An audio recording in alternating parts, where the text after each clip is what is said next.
તળાજા તાલુકામાં ધાર્મિક દબાણ દૂર કરવા નોટિસ પાઠવવામાં આવી છે। ધાર્મિક સ્થળોના માલિકીની પુરાવા રજૂ કરવા ફરમાન આપવામાં આવ્યું છે। ત્યારે 7 દિવસમાં પુરાવા રજૂ કરવા ફરમાન અપાતો વિડીયો વાયરલ કરવામાં આવ્યો છે। ત્યારે બજરંગ દળના સહપ્રમુખનો ચેતવણી આપતો આ વિડીયો હાલમાં વાયરલ થઈ રહ્યો છે। જય શ્રી રામ। ગઈકાલે તારીખ 12ના રોજ તળાજા શહેરની અંદર અંદાજે 15 થી 20 હિન્દુ મંદિરો જેવા કે હનુમાનજી મહારાજ ખોડિયાર માતાજીના મંદિરો એવા મંદિરોને તળાજા નગરપાલિકા દ્વારા તોડી પાડવા માટેની 7 દિવસની નોટિસ આપી છે કે ભાઈ 7 દિવસમાં તમે આ મંદિર નહીં હટાવો તો અમે ડિમોલેશન કરીશું। તો આજે હું દરેક હિન્દુ સમાજને તેમ પ્રશાસનને પણ જણાવવા હું માંગુ છું કે આજે તળાજાની અંદર નહીં પણ અન્ય બધા શહેરોની અંદર કેટલાય તે અસંખ્ય દબાણો કરી અને મોટા મોટા બિલ્ડિંગો ખડકી દેવામાં આવ્યા છે।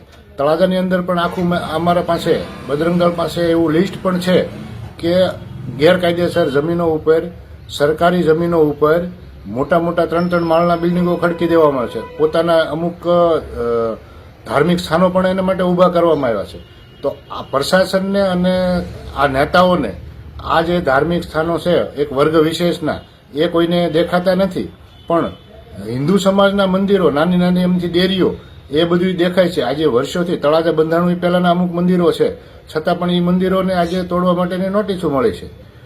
તો આ બધા જે આપણે ચૂંટીને હિન્દુ સમાજના મતે ચૂંટાઈને આવેલા શાસકોને પણ મારે કહેવાનું કે તમારે જો આ ભારતને બાંગ્લાદેશ અને પાકિસ્તાન બનાવવું હોય તો અમારા માટે તમે હો શાસન કરતા કે ઔરંગઝેબ હોય, અમારા માટે શું ફેર પડવાનો હોય।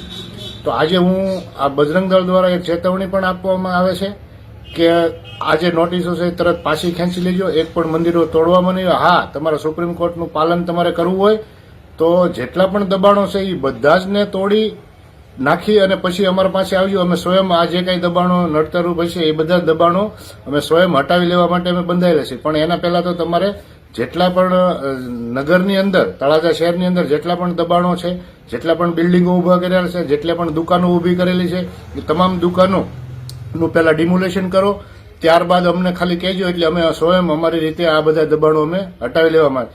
બાકી જો એક પણ હિન્દુ મંદિરને કાંકરી છાળો કર્યો છે તો અમે પણ ભૂલી જાઉં કે આ આપણા શાસકો છે અને જે કોઈ દબાણ માટે જે આવશે એમને પણ એમનું પરિણામ ભોગવવું પડશે।